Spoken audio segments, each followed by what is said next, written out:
Hi friends, Nanu Maltesh. In this video, I am going to discuss about the SSLC Maths Passing Package March-April 2019 English Medium.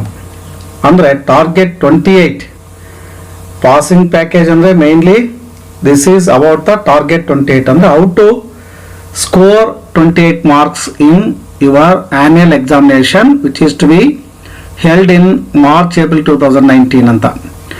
So ಈ ಒಂದು target 28 ಅಲ್ಲಿ ಸಾಮಾನ್ಯವಾಗಿ in general some of the students who feel difficulty in the subject mathematics ಅಂಥ ಸ್ಟೂಡೆಂಟ್ಸ್ಗಳು how to get 28 marks and get past ಆ ಥರ ಇರ್ತಕ್ಕಂಥ ವಿದ್ಯಾರ್ಥಿಗಳಿಗೆ ಮಾತ್ರ ಈ ಒಂದು ವಿಡಿಯೋ ತುಂಬ ಹೆಲ್ಪ್ ಆಗುತ್ತೆ ಅಂತ ಅಂದ್ಕೊಂಡಿದ್ದೀನಿ.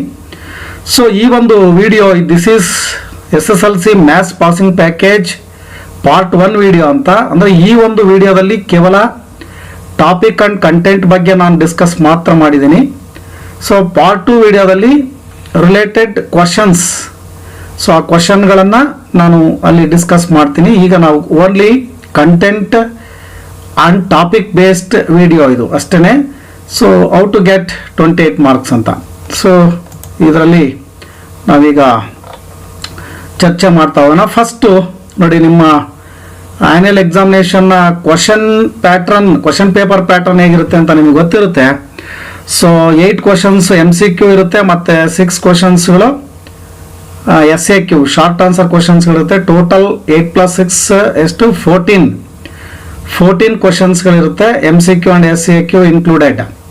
ಸೊ ಅದರಲ್ಲಿ ನಾನೀಗ MCQ ಆ್ಯಂಡ್ SAQ ಇನ್ಕ್ಲೂಡೆಡ್ ಆಗಿ 8 ಕ್ವಶನ್ಗಳನ್ನು ಫ್ರೇಮ್ ಮಾಡಿದ್ದೀನಿ. ಮತ್ತು ಈಸಿ ಟು ಸಾಲ್ವ್ ಮತ್ತು ಈಸಿ ಟು ರಿಮೆಂಬರ್. ಸೊ ಆ ರೀತಿಯಾಗಿ ನಿಮಗೆ ಅನುಕೂಲ ಆಗಲಿ ಅಂತೇಳಿ 8 ಕ್ವಶನ್ಸನ್ನು ಫ್ರೇಮ್ ಮಾಡಿದ್ದೀನಿ.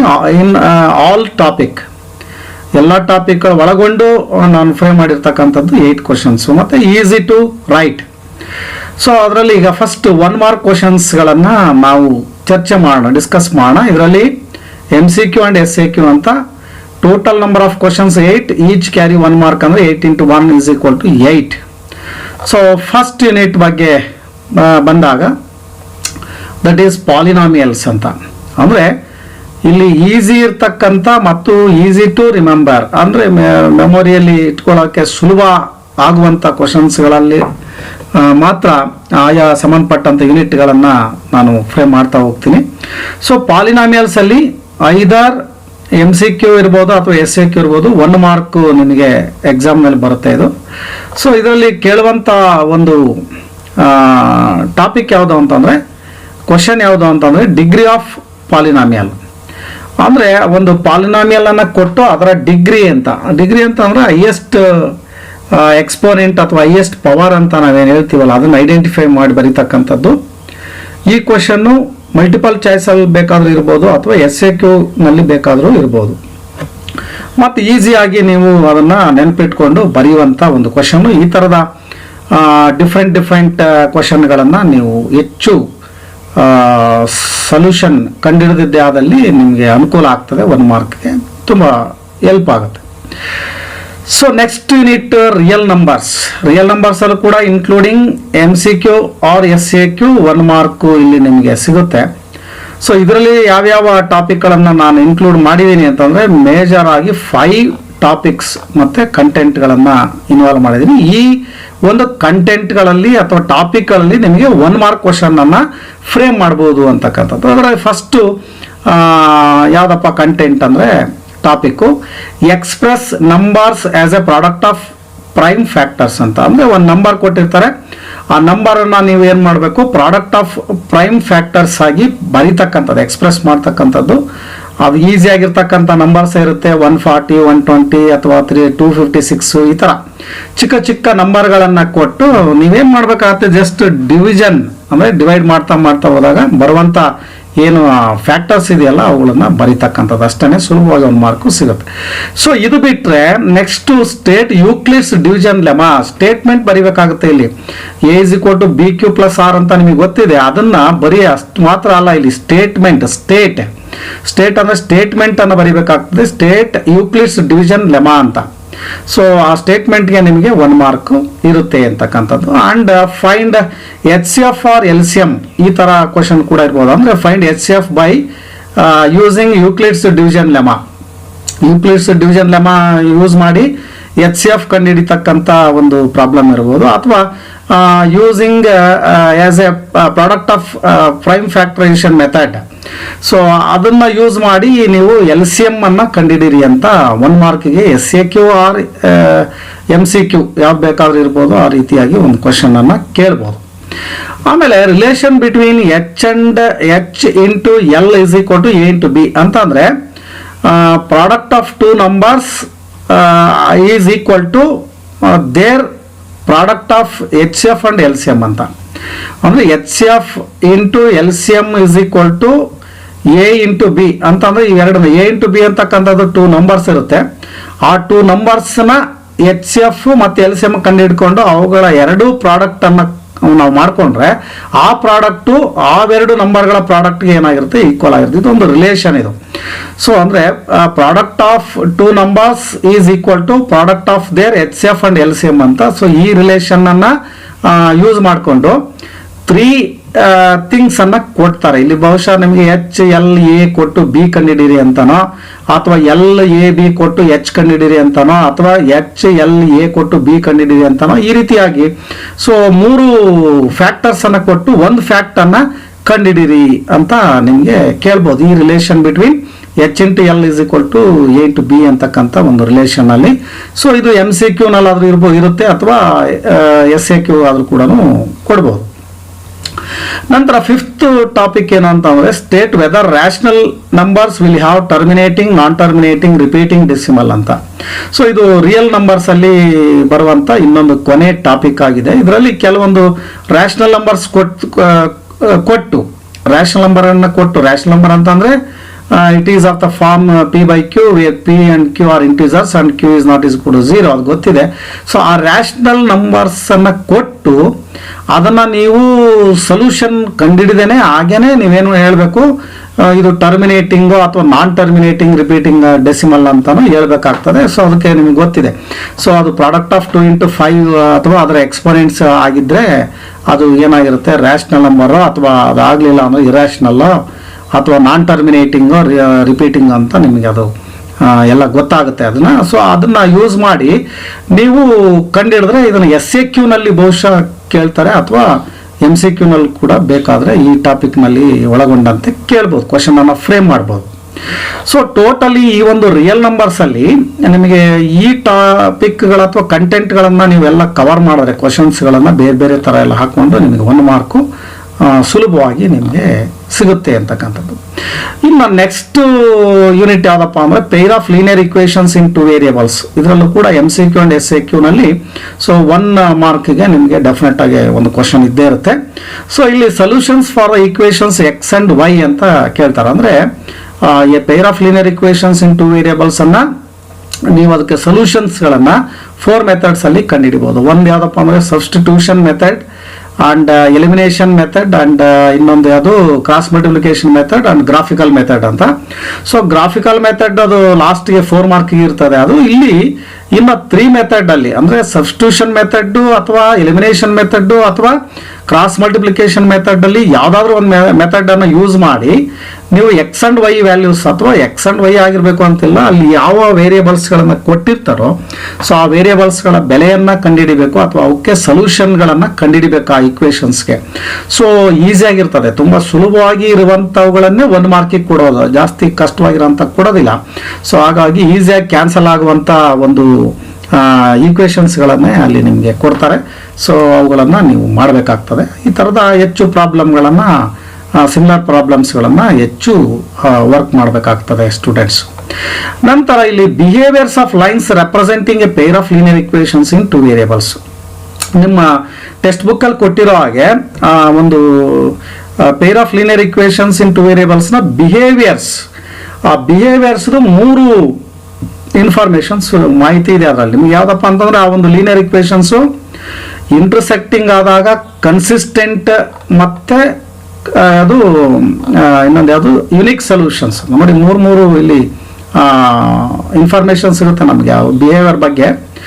ಇಂಟರ್ಸೆಕ್ಟಿಂಗ್ ಆದಾಗ ಕನ್ಸಿಸ್ಟೆಂಟ್ ಆ್ಯಂಡ್ ಯುನಿಕ್ ಸೊಲ್ಯೂಷನ್ಸ್. ಮತ್ತು next coincident, dependent and no solution, parallel, inconsistent and infinitely many solutions. So ನೋಡಿ, ಈ ಥರ ಇದನ್ನೇ ಸಪ್ರೇಟ್ ಮಾಡಿದ್ದೀನಿ. ಯಾಕಂದರೆ ಸಪೋಸ್ ಈ conditions for solutions of linear equations in two variables ಅಂತಾನೆ ಇದನ್ನ linear equations in two variables ಯಾವಾಗ ಯುನಿಕ್ ಸೊಲ್ಯೂಷನ್ಸ್ ಅನ್ನು ಹೊಂದಿರ್ತವೆ, ಯಾವಾಗ ನೋ ಸೊಲ್ಯೂಷನ್ಗಳನ್ನು ಹೊಂದಿರ್ತವೆ, ಮತ್ತು ಯಾವಾಗ ಇನ್ಫೈನೈಟ್ಲಿ ಮೆನಿ ಸೊಲ್ಯೂಷನ್ಸ್ ಅನ್ನು ಹೊಂದಿರ್ತವೆ ಅಂತ ಸಪ್ರೇಟ್ ಆಗಿ ಒಂದೊಂದನ್ನೇ ಕೇಳ್ಬೋದೇನೋ ಅಂತಕ್ಕಂಥ ರೀತಿನಲ್ಲಿ ಇದನ್ನ ಕ್ವಶನ್ಸ್ ಅನ್ನು ಸಪ್ರೇಟ್ ಆಗಿ ನಾನು ಬಿಹೇವಿಯರ್ಗಳನ್ನ ಸಪ್ರೇಟ್ ಆಗಿ ಫ್ರೇಮ್ ಮಾಡಿದ್ದೀನಿ. ಸೊ ಅಂದ್ರೆ ಇಂಟರ್ಸೆಕ್ಟಿಂಗ್, ಕನ್ಸಿಸ್ಟೆಂಟ್ ಮತ್ತೆ unique solutions, coincident, dependent and no solutions, parallel, inconsistent and infinitely many solutions. ಈ ಬಿಹೇವಿಯರ್ಗಳ ಸಂಬಂಧಪಟ್ಟಂತೆ related to the behaviours of linear equations ಒಂದು ಕ್ವಶನ್ ಅದನ್ನು ಕೇಳ್ಬೋದು. ಸೊ ಹಾಗಾಗಿ ಇವುಗಳಿಗೆ ಸಂಬಂಧಪಟ್ಟಂಥ ಇನ್ಫಾರ್ಮೇಷನ್ಗಳನ್ನು ನೀವು ಮತ್ತು ಕಂಟೆಂಟನ್ನು, ಟಾಪಿಕನ್ನು ಸ್ಟಡಿ ಮಾಡಬೇಕಾಗ್ತದೆ. ಸೊ ನೆಕ್ಸ್ಟ್ ಯಾವುದಪ್ಪ ಯೂನಿಟ್ ಅಂತಂದರೆ ಕೋಆರ್ಡಿನೇಟ್ ಜಾಮಿಟ್ರಿ. ಕೋಆರ್ಡಿನೇಟ್ ಜಾಮಿಟ್ರಿನಲ್ಲೂ ಕೂಡ MCQ ಅಂಡ್ SAQ ಯಾವ್ದು ಬೇಕಾದ್ರೂ, ಈಗ ಬ್ಲೂ ಪ್ರಿಂಟ್ ಬಿಟ್ಟಿಲ್ಲ, ಈಗ ಬಿಟ್ಟಿರುವಂಥ ಮಾಡೆಲ್ ಕ್ವಶನ್ ಪೇಪರಲ್ಲಿ ಇಂಟರ್ಚೇಂಜ್ ಆಗ್ಬೋದು. SAQ ನಲ್ಲಿ ಇರೋದನ್ನ MCQ ನಲ್ಲಿ ಕೇಳ್ಬೋದು, MCQ ನಲ್ಲಿ ಇರೋದನ್ನ SAQ ನಲ್ಲಿ ಕೇಳ್ಬೋದು. ಹಾಗಾಗಿ ಮತ್ತೆ ಈ ಕೋಆರ್ಡಿನೇಟ್ ಜಾಮಿಟ್ರಿ ಅಂತಕ್ಕಂಥದ್ದು very easy unit and easy chapter. So ಇದರಲ್ಲಿ ಇಟ್ಟಿರ್ತಕ್ಕಂಥದ್ದು ಎಷ್ಟಪ್ಪ ಅಂದರೆ 2 ಮಾರ್ಕನ್ನು 2 ಮಾರ್ಕನ್ನು ಇಟ್ಟಿದ್ದಾರೆ ಇದರಲ್ಲಿ.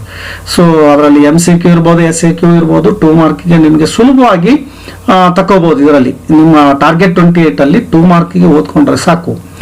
ಸೊ ಅದರಲ್ಲಿ ಫಸ್ಟ್ ಟಾಪಿಕ್ ಅಥವಾ ಕಂಟೆಂಟ್ ಯಾವುದು ಅಂತಂದ್ರೆ ಡಿಸ್ಟೆನ್ಸ್ ಫಾರ್ಮುಲಾ ಅಂತ. ಅಂದ್ರೆ ಡಿಸ್ಟೆನ್ಸ್ ಬಿಟ್ವೀನ್ 2 ಪಾಯಿಂಟ್ಸ್. ಇದರಲ್ಲಿ ಏನ್ ಕೇಳ್ಬೋದಪ್ಪ ಅಂತಂದ್ರೆ ಡೈರೆಕ್ಟ್ ಆಗಿ ಡಿಸ್ಟೆನ್ಸ್ ಫಾರ್ಮುಲಾ ಬರೆಯೋದಕ್ಕೆ ಕೇಳ್ಬೋದು. ವಾಟ್ ಈಸ್ ದ ಅಥವಾ write the formula to find the distance between 2 points ಅಂತ ನಾವು ಕೇಳ್ಬೋದು. ಅಥವಾ 2 ಪಾಯಿಂಟ್ಸ್ ಅನ್ನು ಕೊಟ್ಟು find the distance between these 2 points ಅಂತ ಬೇಕಾದ್ರೂ ಕೂಡ ಅಲ್ಲಿ ಕೇಳ್ಬೋದು. ಸೊ ಹಾಗಾಗಿ ಈ ಡಿಸ್ಟೆನ್ಸ್ ಫಾರ್ಮುಲಾ ಮತ್ತೆ ಅದಕ್ಕೆ ಸಂಬಂಧಪಟ್ಟಂತ ಪ್ರಾಬ್ಲಮ್ಸ್ಗಳನ್ನು ಕೂಡ ಇಲ್ಲಿ ನಾವು ತಿಳ್ಕೊಂಡ್ರೆ 1 ಮಾರ್ಕ್ ಬರೋ ಸಾಧ್ಯತೆಗಳು ಹೆಚ್ಚಿಗೆ ಇರುತ್ತೆ. ಸೊ ಆಮೇಲೆ distance between origin 0,0 and point. ಅಂದ್ರೆ ಇಲ್ಲಿ ಕೇಳ್ತಾರೆ, ಒಂದು ಆರಿಜಿನ್ ಕೊಟ್ಟು 0,0 ಅಂತ ಕೊಟ್ಟು ಒಂದು ಪಾಯಿಂಟ್ ಏನೋ ಒಂದು ಕೊಟ್ಬಿಟ್ಟು ಅವುಗಳ ಒಂದು ಡಿಸ್ಟೆನ್ಸ್ ಅನ್ನ ಕಂಡುಹಿಡಿಯಿರಿ ಅಂತ ಕೇಳ್ತಾರೆ. ಅವಾಗ ನೀವು ಸೊ ಫಾರ್ಮುಲಾ ಯಾವ್ದು ಬೇಕಾದ್ರೂ ಯೂಸ್ ಮಾಡ್ಬೋದು ಅಲ್ಲಿ. So √(x2 - x1) whole plus y2 - y1 whole square use ಮಾಡಿದ್ರೆ ನಡೆಯುತ್ತೆ. ಅಥವಾ √(x² + y²). ಯಾಕಂದ್ರೆ ಇಲ್ಲಿ ಆರಿಜಿನ್ ಅಂದ್ರೆ 0,0 ಆಗುತ್ತೆ. ಸೊ ಹಾಗಾಗಿ ಅವೆರಡು ಫಾರ್ಮುಲಾದಲ್ಲಿ ಯಾವ ಫಾರ್ಮುಲಾ ಬೇಕಾದ್ರೂ ಯೂಸ್ ಮಾಡಿ ಕಂಡಿಡಿದ್ರೆ ನಿಮ್ಗೆ ಆನ್ಸರ್ ಸಿಗುತ್ತೆ. ಈ ತರದ ಪ್ರಾಬ್ಲಮ್ಗಳನ್ನ ವರ್ಕ್ ಮಾಡಬೇಕಾಗುತ್ತೆ. ನಂತರ what are the coordinates of origin. Origin ನ ಕೋಆರ್ಡಿನೇಟ್ಸ್ ಇಲ್ಲಿ ಇದೆ ನೋಡಿ, 0,0. ಆ ತರದ ಕೆಲವು ಕ್ವಶನ್ಗಳನ್ನ ಕೇಳ್ಬೋದು. ಆಮೇಲೆ formula to find the distance between origin and the point. ನೋಡಿ, ಆರಿಜಿನ್ ಅಂಡ್ ದ ಪಾಯಿಂಟ್ ನ ಡಿಸ್ಟೆನ್ಸ್ ಕಂಡುಹಿಡಿಯೋದಕ್ಕೆ ಒಂದು ಫಾರ್ಮುಲಾ ಇದೆ. ಅದು ಈಗಾಗಲೇ ಹೇಳಿದೆ ನಾನು, √(x² + y² ಅಂತ. ಆ ಫಾರ್ಮುಲಾ ಬೇಕಾದ್ರೂ ಬರೀಲಿಕ್ಕೆ ಕೇಳ್ಬೋದು. ನಂತರ ಪಾಯಿಂಟ್ಸ್ ಇನ್ ಎ ಕ್ವಾಡ್ರಂಟ್ಸ್. ನಿಮಗೆ ಗೊತ್ತಿದೆ, in a coordinate system there are 4 quadrants. So ಅದರಲ್ಲಿ ಫಸ್ಟ್ ಕ್ವಾಡ್ರಂಟು ಏನು, ಅದರ ಸೈನ್ಗಳು ಪ್ಲಸ್, ಆಮೇಲೆ ಮೈನಸ್, ಪ್ಲಸ್ ಅಂತ. ಸೊ ಒಂದು ಪಾಯಿಂಟ್ ಅನ್ನ ಕೊಟ್ಟು identify the quadrant that the point which lie in ಅಂತೇಳಿ ನಿಮಗೆ ಅದು ಫಸ್ಟ್ ಕ್ವಾಡ್ರಂಟ್ ಅಲ್ಲಿ ಇದೆಯೋ ಅಥವಾ ಸೆಕೆಂಡ್ ಕ್ವಾಡ್ರಂಟ್ ಅಲ್ಲಿ ಇದೆಯೋ, ಥರ್ಡ್ ಅಲ್ಲಿ ಇದೆಯೋ, ಫೋರ್ತ್ ಅಲ್ಲಿ ಇದೆಯೋ ಅಂತ ಬೇಕಾದ್ರೂ ಕೇಳುವಂತ ಒಂದು ಕ್ವಶನ್ಗಳನ್ನ ಫ್ರೇಮ್ ಮಾಡ್ಬೋದು. ಸೊ ಹಾಗಾಗಿ ಈ ಒಂದು ಕೋಆರ್ಡಿನೇಟ್ ಜಾಮಿಟ್ರಿನಲ್ಲಿ 2 ಮಾರ್ಕ್ ಬರುತ್ತೆ ನಿಮಗೆ. ಸೊ ಸುಲಭವಾಗಿರುತ್ತೆ. ಮತ್ತು ಈ ಎಲ್ಲ ಕಂಟೆಂಟ್ ಮತ್ತು ಟಾಪಿಕ್ಗಳಿದೆಯಲ್ಲ, ಪ್ರಾಬ್ಲಮ್ಸ್ಗಳು ಎಲ್ಲ ತುಂಬ ಈಸಿ ಇರೋದ್ರಿಂದ ನೀವು ಸುಲಭವಾಗಿ 2 ಮಾರ್ಕನ್ನು ನೀವು ತಗೋಬಹುದು. ಹಾಗಾಗಿ ಈ ಟಾಪಿಕ್ಗಳ ಕಡೆಗೆ ಹೆಚ್ಚಿನ ಒಂದು ಗಮನವನ್ನು ಕೊಡಬೇಕಾಗ್ತದೆ. So next unit probability. ಪ್ರಾಬಬಿಲಿಟಿನಲ್ಲಿ 1 ಮಾರ್ಕ್ ಇರುತ್ತೆ, ಇನ್ಕ್ಲೂಡಿಂಗ್ SAQ ಆರ್ MCQ ಯಾವ್ದು ಬೇಕಾದ್ರೂ ಕ್ವಶನ್ ಇರ್ಬೋದು, ಟೈಪ್ ಆಫ್ ಕ್ವಶನ್. ಸೊ ಇದರಲ್ಲಿ ಫಸ್ಟ್ ಒಂದು ಕಂಟೆಂಟ್ ಅಥವಾ ಟಾಪಿಕ್ ಯಾವುದು ಅಂತಂದ್ರೆ find the probability of an event. ಅಂದ್ರೆ ಒಂದು ಇವೆಂಟ್ ನ ಪ್ರಾಬಬಿಲಿಟಿ ಕಂಡುಹಿಡಿತಕ್ಕಂಥದ್ದು. ಸಪೋಸ್ AB ಆನ್ ಇವೆಂಟ್ ಅಂತ ಅನ್ಕೊಂಡ್ರೆ, so P(a) = N(a) by N(s) is the probability. So ಅದನ್ನು ಆ ಫಾರ್ಮುಲಾ ಯೂಸ್ ಮಾಡಿ ಕಂಡುಹಿಡಿಯುವಂಥ ಚಿಕ್ಕ ಚಿಕ್ಕ ಪ್ರಾಬ್ಲಮ್ಗಳನ್ನು ಕೇಳಲಾಗ್ತದೆ. ಅಲ್ಲಿಗೆ what is the probability of an event ಅಂದರೆ ಆ ಇವೆಂಟಿನ ಪ್ರೊಬಾಬಿಲಿಟಿ ಯಾವುದು ಅಂತ ಕೇಳುವಂಥ ಪ್ರಾಬ್ಲಮ್ಸ್ಗಳಿರ್ತವೆ. ಮೋಸ್ಟ್ ಕಾಮನ್ಲಿ ಅದರಲ್ಲಿ ಕೇಳ್ತಕ್ಕಂಥದ್ದು ಡೈಸ್ ರಿಲೇಟೆಡ್ ಪ್ರಾಬ್ಲಮ್ಸ್. ಅಂದರೆ ಒಂದು ಡೈಸನ್ನು ಥ್ರೋ ಮಾಡಿದಾಗ ಅದರ ಮೇಲೆ ಬರ್ತಕ್ಕಂಥ ಒಂದು ನಂಬರ್ಸ್ಗಳ ಬಗ್ಗೆ, ಅಥವಾ ನಾವು ಪ್ರೈಮ್ ನಂಬರ್ಸೋ, ಈವನ್ ನಂಬರ್ಸೋ, ಆಡ್ ನಂಬರ್ಸೋ, ಈ ರೀತಿಯಾಗಿ ಸ್ಕ್ವೇರ್ ನಂಬರ್ಸು, ಆ ರೀತಿ ಇರ್ತಕ್ಕಂಥ ಒಂದು ಪ್ರೊಬಾಬಿಲಿಟಿ ಪ್ರಾಬ್ಲಮ್ಸ್ಗಳನ್ನು ಇಲ್ಲಿ ಕೇಳಲಾಗ್ತದೆ. ಸೊ ಅದರಲ್ಲಿ ಹೆಚ್ಚು ಪ್ರಾಬ್ಲಮ್ಗಳನ್ನು ನೋಡ್ಕೋಬೇಕಾಗ್ತದೆ. Identify which is cannot be the probability ಅಂತಂದರೆ ಅಲ್ಲಿ 4 ಪ್ರೊಬಾಬಿಲಿಟಿಗಳನ್ನು ಕೊಟ್ಟಿರ್ತಾರೆ. ಅದರಲ್ಲಿ 1 ಪ್ರೊಬಾಬಿಲಿಟಿ ಆಗಿರಲ್ಲ, ಒಂದು ಪ್ರೊಬಾಬಿಲಿಟಿ ಆಗಿರಲಿಕ್ಕೆ ಚಾನ್ಸಸ್ಸೇ ಇರಲ್ಲ. ಸೊ ಅದು ಇಂಪಾಸಿಬಲ್ ಇವೆಂಟ್ ಆಗಿರುತ್ತೆ. ಆ ಥರ ಒಂದು 4ರಲ್ಲಿ ಒಂದನ್ನು ಐಡೆಂಟಿಫೈ ಮಾಡಿ ಅದು ಕೆನಾಟ್ ಬಿ ದ ಪ್ರೊಬಾಬಿಲಿಟಿ ಅಂತ ಐಡೆಂಟಿಫೈ ಮಾಡಬೇಕಾಗ್ತದೆ. ಸೊ ಆ ರೀತಿಯ ಪ್ರಾಬ್ಲಮ್ಗಳಿರ್ತಕ್ಕಂಥ ಕೆಲವು ಸಮಸ್ಯೆಗಳನ್ನು ಕೂಡ ನೀವು ಮಾಡಿದ್ರೆ ತುಂಬ ಹೆಲ್ಪ್ ಆಗುತ್ತೆ. ನೆಕ್ಸ್ಟ್ ಯೂನಿಟ್ ಯಾವುದು ಅಂತಂದರೆ ಸರ್ಫೇಸ್ ಏರಿಯಾ ಅಂಡ್ ವಾಲ್ಯೂಮ್ಸ್. ಇದು 1 ಮಾರ್ಕ್, ಇಲ್ಲಿ 1 ಮಾರ್ಕ್ ಅಂತ ಬರೆದಿದ್ದೀನಿ. ಸಾಮಾನ್ಯವಾಗಿ 2 ಮಾರ್ಕ್ ಸಿಕ್ಬಿಡುತ್ತೆ. ಯಾಕೆಂತಂದ್ರೆ ಎಲ್ಲ ಫಾರ್ಮುಲಾಗಳನ್ನು ನೀವು ಚೆನ್ನಾಗಿ ತಿಳ್ಕೊಂಡಿದ್ದೆ ಆದಲ್ಲಿ ಅಥವಾ ಬಯಾಟ್ ಮಾಡಿದ್ದೆ ಆದಲ್ಲಿ ಡೈರೆಕ್ಟ್ 1 ಫಾರ್ಮುಲಾನ ಅಲ್ಲಿ MCQ ಆರ್ SAQ ಕೇಳ್ತಾರೆ, SAQಗೆ ಕೇಳ್ತಾರೆ. ಒಂದು ಫಾರ್ಮುಲಾ ಏನಾಗಿರುತ್ತೆ ಅಂದರೆ ಪ್ರಾಬ್ಲಮನ್ನು ಸೊಲ್ಯೂಷನ್ ಕಂಡುಹಿಡಿಬೇಕಾದ್ರೆ 2 ಮಾರ್ಕಿಗೆ ಅಥವಾ 3 ಮಾರ್ಕಿಗೆ ಇದ್ದಾಗ ಅಲ್ಲಿ ನೀವು ಫಾರ್ಮುಲಾ ಬರೆದ್ರೆ ಅಲ್ಲಿ ನಿಮಗೆ ಒಂದು ಅರ್ಧನೋ 1 ಮಾರ್ಕೋ ಸಿಗೋ ಸಾಧ್ಯತೆಗಳು ಇರೋದ್ರಿಂದ ಇದನ್ನು ನಾವು 1 ಮಾರ್ಕ್ ಅನ್ನೋದಕ್ಕಿಂತ 2 ಮಾರ್ಕಿಗೆ ಅಂತ ಅಂದ್ಕೊಂಡ್ರು ಕೂಡ ಏನು ತಪ್ಪೇನಿಲ್ಲ ಇಲ್ಲಿ. So surface area and volumes ಅಲ್ಲಿ.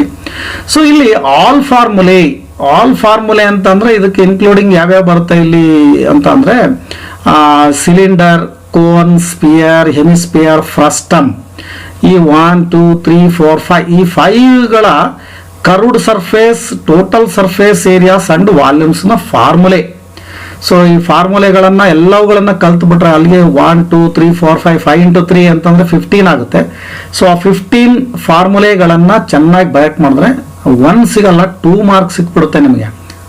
ಹಾಗಾಗಿ ಇವುಗಳೆಲ್ಲವುಗಳ ಬಗ್ಗೆ ಸಪ್ರೇಟಾಗಿ ಬರ್ಕೊಂಬಿಟ್ರು ನಾಳೆನಲ್ಲಿ ಚೆನ್ನಾಗಿ ನೀವು ಬಯಾಟ್ ಮಾಡಿ ನೆನ್ಪಿಟ್ಕೊಳ್ಳುವ ಪ್ರಯತ್ನವನ್ನು ಮಾಡಿ ಅಂತಕ್ಕಂಥದ್ದು. ಸೊ ನಂತರ ಟ್ರಯಾಂಗಲ್ಸ್ ಅಲ್ಲೂ ಕೂಡ 1 ಮಾರ್ಕ್ ಈಸಿಯಾಗಿ ನೀವು ತಗೋಬಹುದು. ಅದರಲ್ಲಿ ಮೇನ್ಲಿ ಬರೀ ಸ್ಟೇಟ್ ಬೇಸಿಕ್ ಪ್ರಪೋರ್ಷನಾಲಿಟಿ ಥಿಯರಮ್ ಅಥವಾ ಥೇಲ್ಸ್ ಥಿಯರಮ್ ಅಂತ. ಈ ಥೇಲ್ಸ್ ಥಿಯರಮ್ ಅಥವಾ ಬೇಸಿಕ್ ಪ್ರಪೋರ್ಷನಾಲಿಟಿ ಥಿಯರಮ್ನ ಒಂದು ಸ್ಟೇಟ್ಮೆಂಟ್ ಅನ್ನ ಬರೆದ್ರೆ ನಿಮಗೆ 1 ಮಾರ್ಕ್ ಇರುತ್ತೆ ಅನ್ನುವಂಥದ್ದು. ಅದೇ ತರ ಸ್ಟೇಟ್ಮೆಂಟ್ ಯಾವ್ದಪ್ಪ ಅಂತಂದ್ರೆ ಪೈಥಾಗರಸ್ ಥಿಯರಮ್. ಇದನ್ನ ಕೇಳಿದ್ರೆ ಇದನ್ನ ಕೇಳಲ್ಲ, ಇದನ್ನ ಕೇಳಿದ್ರೆ ಇದನ್ನ ಕೇಳಲ್ಲ. ಇವೆರಡರಲ್ಲಿ ಒಂದು ಇಂಪಾರ್ಟೆಂಟ್ ಅಂತ ನಾವು ಭಾವಿಸ್ಬೇಕಾಗ್ತದೆ. ಸೊ ಹಾಗಾಗಿ ಇವುಗಳನ್ನ ಸ್ಟೇಟ್ಮೆಂಟ್ಗಳನ್ನ ಚೆನ್ನಾಗಿ ಬ್ಯಾಕ್ ಮಾಡಿದ್ರೆ ನಿಮಗೆ ಥಿಯರಮ್ಗಳನ್ನ ಕೇಳಿದ್ರೆ ಇವೆರಡು ಥಿಯರಮ್ಗಳನ್ನ ನಿಮಗೆ 5-6 ಇದನ್ನ ಕೇಳ್ಬೋದು 4 ಮಾರ್ಕಿಗೆ ಕೇಳ್ಬೋದು. ಅಲ್ಲಿ 4 ಮಾರ್ಕಿಗೆ ಯಾವ್ದು ಕೇಳ್ತಾರೋ ಅದನ್ನ ಇಲ್ಲಿ ಸ್ಟೇಟ್ಮೆಂಟಿಗೆ ಕೇಳೋದಿಲ್ಲ. ಹಾಗಾಗಿ ಇವೆರಡರಲ್ಲಿ ಯಾವ್ದಾದ್ರೂ ಕೂಡ ನಿಮಗೆ ತುಂಬಾ ಹೆಲ್ಪ್ ಆಗುತ್ತೆ ಅದನ್ನ ಬಯಾಟ್ ಮಾಡ್ಕೊಂಡ್ರೆ. ಹಾಗಾಗಿ ಇದರಿಂದ 1 ಮಾರ್ಕು ನಿಮಗೆ ಯೂಸ್ ಆಗುತ್ತೆ. ಸೊ ನೆಕ್ಸ್ಟ್ 2 ಮಾರ್ಕ್ ಕ್ವಶನ್ಸ್ಗಳ ಕಡೆಗೆ ಬಂದ್ರೆ ಇಲ್ಲಿ ಟಾರ್ಗೆಟ್ 28 ಅಲ್ಲಿ ಫ್ರೇಮ್ ಮಾಡಿರ್ತಕ್ಕಂಥದ್ದು 1 2 3 4 ಕ್ವಶನ್ಸ್ ಮಾತ್ರ ಇಲ್ಲಿ ಫ್ರೇಮ್ ಮಾಡಿದ್ದೀನಿ. ಸೊ ಅದರಲ್ಲಿ ಒಂದು ಕ್ವಾಡ್ರಾಟಿಕ್ ಈಕ್ವೇಶನ್ಸ್ ಯೂನಿಟ್ ಅಲ್ಲಿ ಮತ್ತೆ ಅದು real numbers and constructions and A pair of linear equations in 2 variables. ಈ 4 ಯೂನಿಟ್ಗಳಲ್ಲಿ 4 ಕ್ವಶನ್ಗಳನ್ನ ನಿಮಗೆ ಸುಲಭವಾಗಿ ಬರೆಯುವಂತಹ ಕ್ವಶನ್ಗಳನ್ನ ಫ್ರೇಮ್ ಮಾಡಿದ್ದೀನಿ. ಸೊ ಹಾಗೆ 4 × 2 = 8 ಅಂತಂದ್ರೆ ಇಲ್ಲಿ first question solve the quadratic equation by formula method. So formula ಅಂತಂದ್ರೆ ನಿಮಗೆ ಗೊತ್ತಿದೆ x = -b ± √b² - 4ac/2a. ಅದನ್ನ ಶ್ರೀಧರ್ಸ್ ಫಾರ್ಮುಲಾ ಅಂತಾನು ಕೂಡ ಕರಿತಾ ಇದ್ವಿ. ಸೊ ಇದು ಲಾಸ್ಟ್ ಸಿಲೆಬಸ್ ಮತ್ತೆ ಲಾಸ್ಟ್ ಕ್ವಶನ್ ಪೇಪರ್ನ ಪ್ಯಾಟರ್ನ್ಗಳಲ್ಲೂ ಕೂಡ ಇದು ಬಹಳ ಫೆಮಿಲಿಯರ್ ಮತ್ತೆ ಫೇಮಸ್ ಆಗಿರ್ತಕ್ಕಂಥ ಮತ್ತೆ regular question for every examination. So ಇದು ರೆಗ್ಯುಲರ್ ಕ್ವಶನ್ ಆಗಿತ್ತು. ಹಾಗಾಗಿ ಈ ಬಾರಿನೂ ಕೂಡ ಮಾಡೆಲ್ ಕ್ವಶನ್ ಪೇಪರ್ ಮೆನ್ಷನ್ ಮಾಡೋದ್ರಿಂದ ಬಹಳ ಇಂಪಾರ್ಟೆಂಟ್. ಕೆಲವೊಮ್ಮೆ less preferred the squaring method. ಇದರಲ್ಲಿ ಫಾರ್ಮುಲಾ ಮೆಥಡ್ ಜೊತೆಗೆ ಸ್ಕ್ವೈರಿಂಗ್ ಮೆಥಡ್ ಅನ್ನು ಕೂಡ ಸ್ವಲ್ಪ ನೋಡ್ಕೋಬೇಕಾಗ್ತದೆ. ಕೆಲವೊಮ್ಮೆ ಆಲ್ಟರ್ನೇಟ್ ಇದನ್ನ ಬಿಟ್ಟು ಇದನ್ನ ಕೇಳ್ಬಿಟ್ರೆ ಕಷ್ಟ ಆಗ್ಬಿಡುತ್ತೆ. ಸೊ ಹಾಗಾಗಿ ಇವೆರಡರಲ್ಲಿ ಮೇಜರ್ ಆಗಿ ಇದನ್ನ ನೋಡ್ಕೊಳ್ಳಿ. ನಂತರ ಸ್ವಲ್ಪ ಮಟ್ಟಿಗೆ ಸ್ಕ್ವೈರಿಂಗ್ ಮೆಥಡ್ ಅನ್ನು ಕೂಡ ನೋಡ್ಕೊಂಡ್ರೆ ನಿಮಗೆ ಬಹಳ ಸುಲಭ ಇದೆ ಇದರಲ್ಲಿ. ಈಸಿಯಾಗಿ ನೀವು 2 ಮಾರ್ಕನ್ನು ತೊಗೊಂಡ್ಬಿಡ್ಬೋದು. ಅಲ್ಲಿಗೆ ನಿಮಗೆ 2 ಮಾರ್ಕ್ ಬರುತ್ತೆ. Next prove that the given number is irrational. So ಇದು ಕೂಡ ರಿಯಲ್ ನಂಬರ್ಸಲ್ಲಿ ಬರ್ತಕ್ಕಂಥ ಯೂನಿಟಲ್ಲಿ ಬರುವಂಥ ಒಂದು ಕ್ವಶನ್. ಇದು ಒಂದು ನಂಬರ್ ಕೊಟ್ಟು ಅದನ್ನು ಇರ್ಯಾಷನಲ್ ಅಂತ ಪ್ರೂವ್ ಮಾಡಬೇಕಾಗ್ತದೆ. ಒಂದು 5-6 ಸ್ಟೆಪ್ ಬರೆದ್ಬಿಟ್ರೆ ಸಾಕು, ನಿಮಗೆ ಇದು ಸೊಲ್ಯೂಷನ್ ಸಿಕ್ಬಿಡುತ್ತೆ ನಿಮಗೆ. ಸೊ ಹಾಗಾಗಿ ಇದಕ್ಕೂ ಕೂಡ ಈಸಿಯಾಗಿ 2 ಮಾರ್ಕನ್ನು ತಗೋಬಹುದು. ಜಾಸ್ತಿ ಪ್ರಾಕ್ಟೀಸ್ ಮಾಡಬೇಕು. ಈ ಥರದ ಪ್ರಾಬ್ಲಮ್ಗಳು ಒಂದು 20-30 ಪ್ರಾಬ್ಲಮ್ಗಳನ್ನು ಹಾಕ್ಕೊಂಡು ಸೊಲ್ಯೂಷನ್ಗಳನ್ನು ಕಂಡುಹಿಡಿಬೇಕು ನೀವು. ಆಮೇಲೆ construction of tangents to a ಸರ್ಕಲ್ಗೆ 2 ಟ್ಯಾಂಜೆಂಟ್ಸ್ಗಳನ್ನ ಡ್ರಾ ಮಾಡ್ತಕ್ಕಂಥದ್ದು ಕನ್ಸ್ಟ್ರಕ್ಷನ್ಸ್ ಚಾಪ್ಟರಲ್ಲಿ ಇರ್ತಕ್ಕಂಥ ಒಂದು ಕ್ವಶನ್. ಇದು ಈಸಿಯಾಗಿ ನೀವು 2 ಮಾರ್ಕನ್ನು ತಗೋಬಹುದು. ಒಂದು ಸರ್ಕಲ್ ಹಾಕ್ಬಿಟ್ಟು ಒಂದು ಔಟ್ಸೈಡ್ ದ ಸರ್ಕಲ್ ಒಂದು ಪಾಯಿಂಟ್ ಇರುತ್ತೆ, ಅಲ್ಲಿಂದ ನೀವು 2 ಟ್ಯಾಂಜೆಂಟ್ಸ್ಗಳನ್ನು ಡ್ರಾ ಮಾಡ್ತಕ್ಕಂಥದ್ದು, ಅಥವಾ ಬೇರೆ ಬೇರೆ ವೆರೈಟೀಸ್ ಆಫ್ ಪ್ರಾಬ್ಲಮ್ಸ್ ಇರುತ್ತೆ regarding constructions of tangents to a circle. ಅದು ಆ ಥರದವನ್ನ ಎಲ್ಲ ವರ್ಕ್ ಮಾಡಿಬಿಟ್ರೆ ನಿಮಗೆ ಸುಲಭವಾಗಿ 2 ಮಾರ್ಕು ಬಂದ್ಬಿಡುತ್ತೆ. Solve for x and y, ಇದು ಕೂಡ a pair of linear equations in 2 variables ಒಂದು ಚಾಪ್ಟರ್ ಅಲ್ಲಿ ಅಥವಾ ಯೂನಿಟ್ ಅಲ್ಲಿ ಬರ್ತಕ್ಕಂಥದ್ದು. ಇಲ್ಲಿ ದೇರ್ ಆರ್, ಈಗ already I have told that in the previous topic. So solve for x and y ಅಂತ ಅಂದ್ರೆ ದೇರ್ ಆರ್ ಸೊಲ್ಯೂಷನ್ ಕಂಡಿದ್ದಕ್ಕೆ ದೇರ್ ಆರ್ 4 ಮೆಥಡ್ಸ್ ಅಂತ. Substitution method, elimination method and cross multiplication method and graphical method ಅಂತ. ನಿಮಗೆ ಆ problem ನೋಡಿದಾಗ ಯಾವ ಒಂದು ಮೆಥಡ್ ಅನ್ನು ಯೂಸ್ ಮಾಡಿದ್ರೆ ಈಸಿಯಾಗಿ ಸೊಲ್ಯೂಷನ್ ಕಂಡುಹಿಡಿಬಹುದು ಅಂತ ನೋಡಿಕೊಂಡು, graphical excluding graphical method there are 3 methods, other 3 methods. You choose one best method and it is very easy to solve. ಅದನ್ನ ನೀವು ನೋಡ್ಕೊಂಡ್ಬಿಟ್ಟು solve for x and y values ಅನ್ನ ಕಂಡುಹಿಡಿಯುವಂತ ಒಂದು ಕ್ರಮವನ್ನು ನೀವು ಕೈಗೊಳ್ಳಬೇಕು. ಅಂದರೆ ಇಲ್ಲಿ 1, 2, 3, 4 ಪ್ರಾಬ್ಲಮ್ಸ್ಗೆ 4 × 2 = 8 ಆಗೋಯ್ತು ಇಲ್ಲೇ. ಸೊ 1 ಮಾರ್ಕ್ದು 8 ಆಯಿತು. 1 ಮಾರ್ಕ್ದು ನೋಡಿ ಈಸಿ ಇರೋಂಥ ಕ್ವಶನ್ಗಳಿಂದ 8 ಮಾರ್ಕ್ಸ್ ಬಂದ್ಬಿಡ್ತು.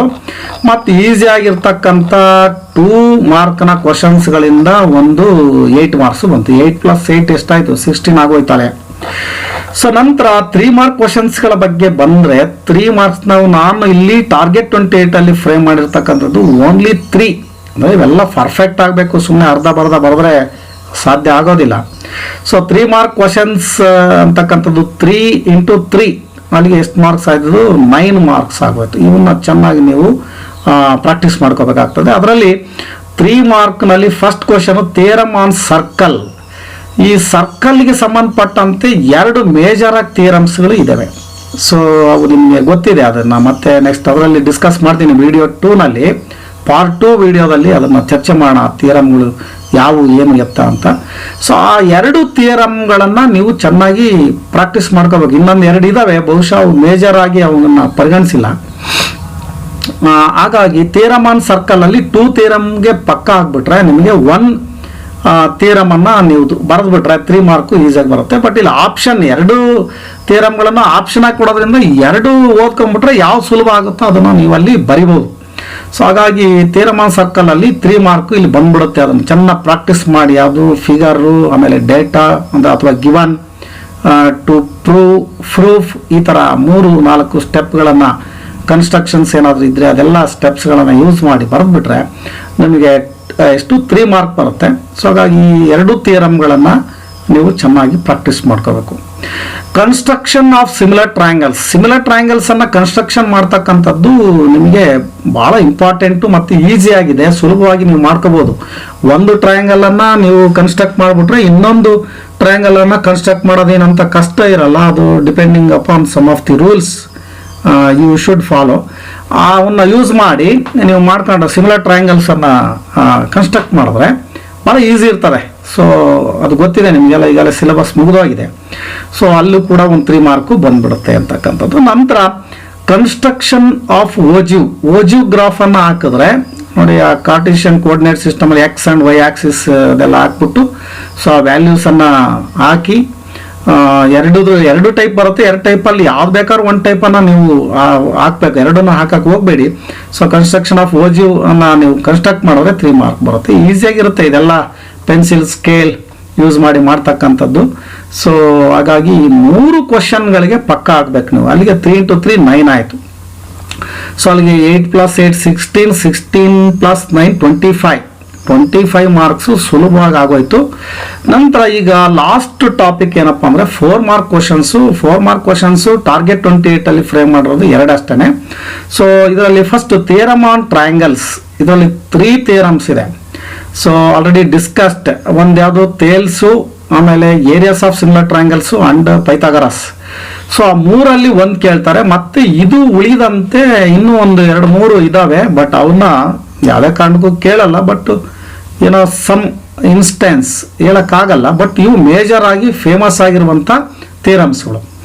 ಒಂದು ಥೇಲ್ಸ್ ಥಿಯರಮು, ಮತ್ತೆ areas on similar triangles, areas of similar triangles and ಇದು ಪೈಥಾಗರಸ್ ಥಿಯರಮ್ ಅಂತ. ಈ 3 ಥಿಯರಮ್ಗಳನ್ನು ಪಕ್ಕ ಬರೆದು ಪ್ರಾಕ್ಟೀಸ್ ಮಾಡಿಕೊಂಡ್ರೆ ಒಂದು ಥಿಯರಮ್ಮು ನಿಮಗೆ ಎಕ್ಸಾಮಿನೇಷನ್ ಇರ್ತದೆ. ಸೊ ಅದರಲ್ಲಿ ಒಂದಕ್ಕೆ ನಿಮಗೆ ಎಷ್ಟು 4 ಮಾರ್ಕು ಬಂದ್ಬಿಡುತ್ತೆ ಈಸಿಯಾಗಿ.